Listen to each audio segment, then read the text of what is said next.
Story hello guys, আজ আমি তোমাদের সাথে শেয়ার করতে চলেছি আর একটি কাল্পনিক গল্প। আর বলে রাখা ভালো যে আমি অনেক দিন ধরে কিছু রিচুয়ালস করিনি, তো তাড়াতাড়ি আমার এই চ্যানেলটাতে দ্য রেড বুক রিচুয়ালও চলে আসবে। আমি এখনও রেড বুক কিনিনি, এখনও ব্যবস্থা চলছে, তো তোমরা চিন্তা করো না, চলে আসবে ঠিক রেড বুক রিচুয়াল। তো যতদিন না আসছে রিচুয়ালটা ততদিন আমাদের গল্পই আমার কাল্পনিক গল্প শুনে যেতে হবে তোমাদেরকে। তো চলো বেশি বকবক না করে আজকের গল্প স্টার্ট করা যাক। শেকলের ঝনঝন শব্দ। শেকলের ঝনঝন শব্দে ঘুম ভেঙে গেল। এখানে আসার পর থেকে প্রতি রাতেই এমন একটা শব্দ হয়, ঠিক মধ্যরাতে। কেউ যেন অনেক কষ্টে টেনে হিঁচড়ে একটা শেকল নিয়ে বাড়ির এই মাথা থেকে পূর্বের করি গাছটার পাশ কাটিয়ে কলের গোড়া বরাবর আর একটু সামনে মাছ উঠান বরাবর গিয়ে থামে।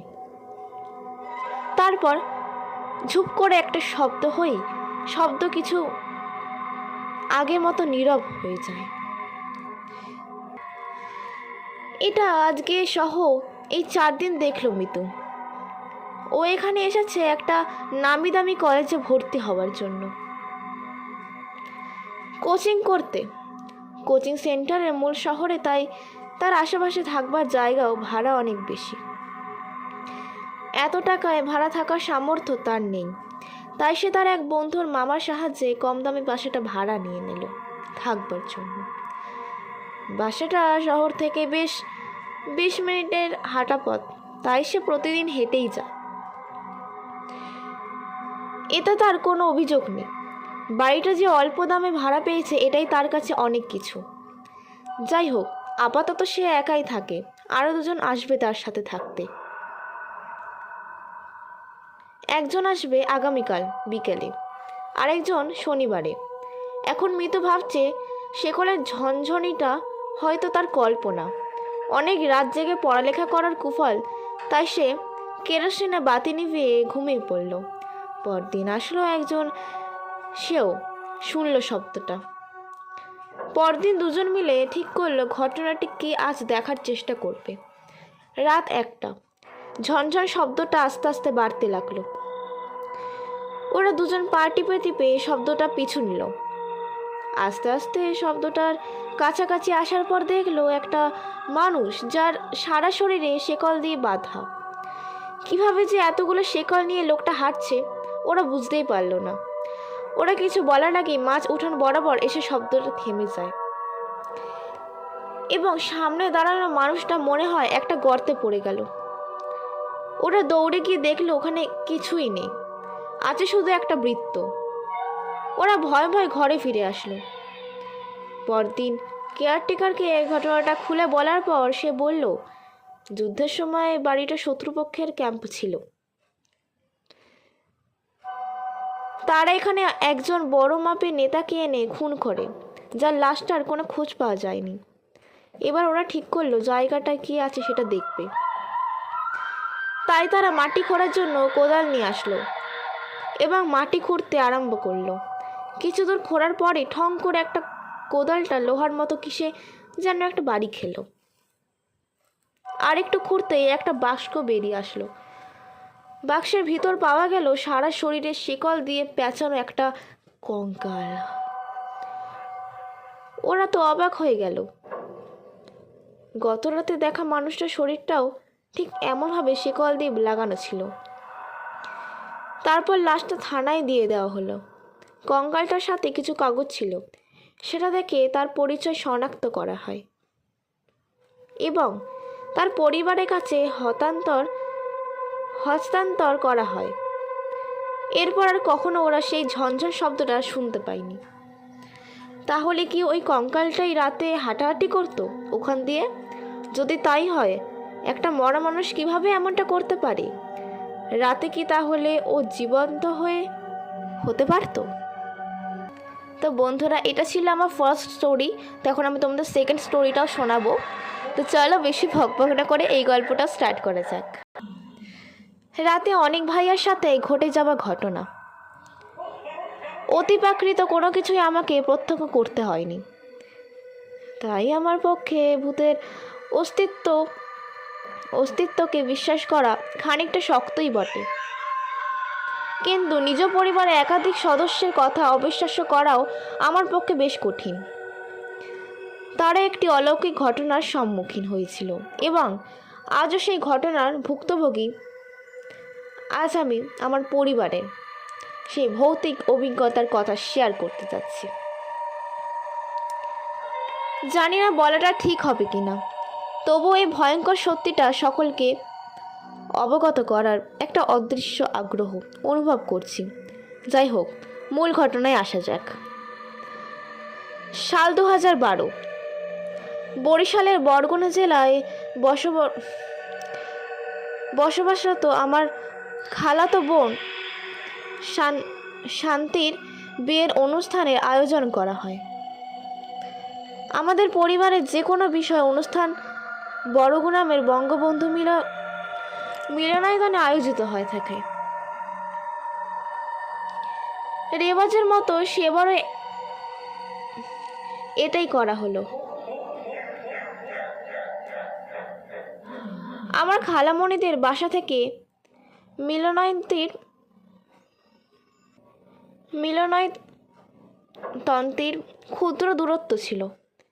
হেঁটে যেতে প্রায় 15 মিনিটের মতো লাগতো। বিয়েতে আমি ছাড়া পরিবারের বাকি সকল সদস্য উপস্থিত ছিল। গায়ে হলুদের দিন রাতে বিয়ে বাড়ির সকলে ঠিক করলো গায়ে হলুদের অনুষ্ঠান শেষে সকালে বঙ্গবন্ধু মিলনায়তনে গিয়ে বিয়ের আসন এবং অন্যান্য সব ব্যবস্থা কী রকম চলছে তা পরখ করে আসবে। যেই ভাবা সেই কাজ। সকালে মিলে রাত 12টার পর মাইক্রোতে রওনা দিল হলো। সেখানে বলে রাখা ভালো, মিলনায়তনে যাওয়ার পথে অনেক বড় একটা খাস পুকুর এবং তার পাশে বড় বড় তাল গাছ ছিল। তার আশেপাশেও সামনে পেছনে জায়গাগুলো ছিল জঙ্গল প্রকৃতির আর ভীষণ নির্জন। মিলনায়তনে যাওয়ার পর সেখান থেকে আস্তে আস্তে রাত 2টা বেজে গেল। মাইক্রো ড্রাইভারকে ছোট মামি আগেই বিদায় দিয়ে দিয়েছিল। বাড়ি কাছে হওয়ার কারণে সকলে মিলে হইচই করে হেঁটে যাওয়ার প্ল্যান করল। তো যথারীতি সকলে ধীর গতিতে হাঁটছিল।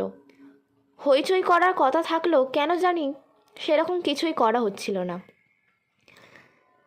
চারদিকে শুনশান নীরবতা, দম আটকে আসার মতো নিস্তব্ধতা বিরাজমান ছিল। সবাই নিচু আওয়াজে গল্প গুজব বিভোর ছিল।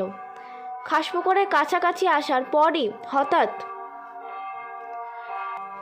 বাই ইউ 200D আমার এক কাজিন চিত বাই ইউ 200D কার করে উঠল। সবাই সামনের দিকে তাকিয়ে যা দেখলো তা তারা বিশ্বাস করতে পারছিল না। প্রায় 7 হাত দূরত্বে 12-13 বছর বয়সী সাদা জোব্বা এবং লম্বা টুপি পরিহিত, একদম হুবহু একই পোশাকের, একই আকৃতির এবং একই গড়নের 10-12টা ছেলে তাদের দিক থেকে পেছন ফিরে উল্টো পায়ে হাঁটছে। তাদের দেখে মনে হচ্ছিল একে অপরের কার্বন কপি। এত রাতে এই জঙ্গলি এলাকা দিয়ে এত ছোট ছেলেদের যাওয়ার আসার কোনো প্রশ্নই ছিল না। এদের হাঁটার ধরন দেখে সবাই বুঝতে পারছিল যে এগুলো মানুষ নয়। তারা এটা দেখে ভয় জমে গেল। চিত বাই ইউ 200D কার চেঁচামেচি করতে শুরু করলো সবাই। তারপর পেছন দিক ফিরে জোরে জোরে হাঁটা শুরু করলো। একসাথে এতগুলো লোক চোখে ভুল দেখতে পারে না। আমার একটা খালাতো ভাই অনিক, ও ছিল অত্যাধিক সাহসী। সুপার ন্যাচারাল ব্যাপারে বরাবরই ওর মাত্রাতিরিক্ত কৌতূহল ছিল। ও সাহস করে পেছনে তাকালো, কিন্তু আর কিছুই দেখতে পেল না সে। এতক্ষণ যে এখানে কিছু ছিল তা বোঝার কোনো উপায় ছিল না। এগুলো মানুষ হলেও কোনোদিনে এত তাড়াতাড়ি এই স্থান ত্যাগ করতে পারতো না। যাই হোক, ও সকলকে আশ্বস্ত করলো যে সামনে আর কিছুই নেই। সকলে তাড়াতাড়ি করে বাড়ির দিকে এগোতে শুরু করলো। কিন্তু তত বাই U200D ঘনাত সামনের খাসপুকুরের বিপরীত পাড়ে প্রচুর বাতাস বইতে শুরু করলো। তাল গাছের পাতাগুলো এমনভাবে নড়ছিল যে দেখে মনে হচ্ছিল ঝড় এসছে। কোনো মতে সবাই দোয়া দরুদ পড়তে পড়তে দৌড়াতে লাগলো। সে রাতে ভীত সমস্ত হয়ে সকালে বাড়ি ফিরল। বাড়ির অন্যান্য সদস্যের ঘটনা খুলে বলল। বেশ কিছুক্ষণ পর সকলে টের পেল যে অনেক ভাইয়া সেখানে নেই। ভাইয়াকে বাড়ির কোথাও খুঁজে পাওয়া গেল না। ফোন করা হলো তাকে, কিন্তু ওপর থেকে কেউ ফোন ধরল না। বাধ্য হয়ে মামারা ওকে খুঁজতে বের হলো। ওকে এই রাস্তায় কোথাও খুঁজে পাওয়া গেল না। অবশেষে মামার নিরাশ হয়ে বাড়ি ফিরে এলো। সকলে সিদ্ধান্ত নিল সকলে কিছু একটা পদক্ষেপ নেওয়া হবে।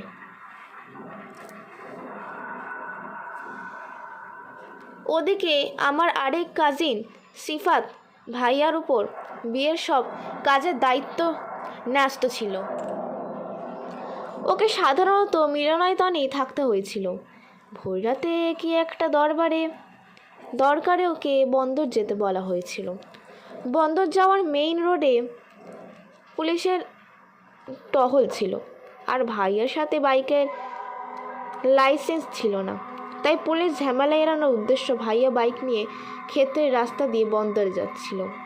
সেখানে যেতে যেতে হঠাৎ বাই U200D ছোট একটা খড়ের গাদার পাশে একটা মানুষের দুটো পা দেখতে পেল সে।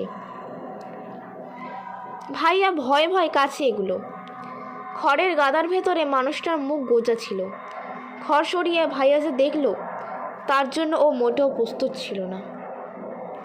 অনেক ভাইয়াকে জ্ঞানশূন্য অবস্থায় আবিষ্কার করলো সিফাত ভাইয়া। ওকে পিটিয়ে এভাবে রেখে গেছে কেউ। ভাইয়া বাসার ফোন করে খবর দিল। অনেক ভাইয়াকে বাসায় নিয়ে আসা হলো। সবে অবাক হয়ে লক্ষ্য করলো ওর সমস্ত শরীরের রক্ত জমাটের কালো কালো দাগ আর খামচির দাগ।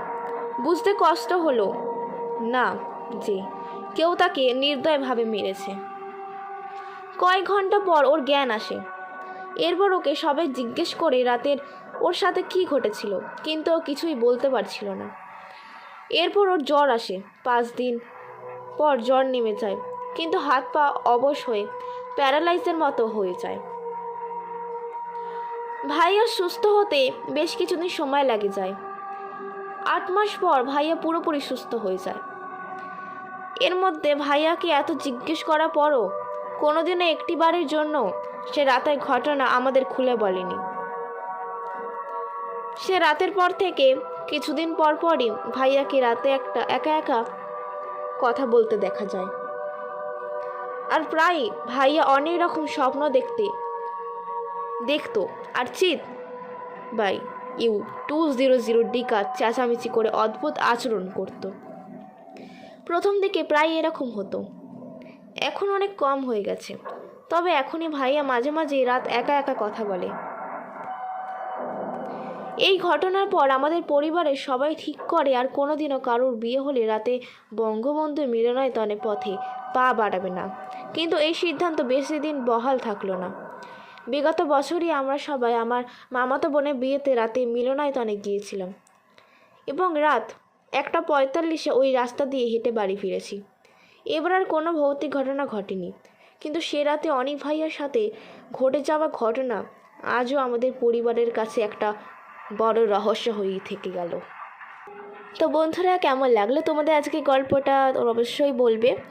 আর মাঝে গল্পে অনেক মিস্টেক্স আমি জানি তোমরা লক্ষ্য করেছো, সেগুলোকে একটু ছাড় দাও, কারণ এখন আমি অতটাও টিনেজার হইনি। আমি হালকা মানে অবশ্যই সবাই ছোটোবেলাতে ছোটোই থাকে, মানে অ্যাকচুয়ালি আমি সবাই ক্লাস 8-এ পড়ি, 8-এ উঠবো সরি। তো ছোটোখাটো মিস্টেক্স যেগুলো আমি বলে ফেলেছি সেগুলোকে ছেড়ে দাও, হয়ে থাকে। তো দেখা হবে একটা নেক্সট ভিডিওতে, ততক্ষণের জন্য বাই বাই।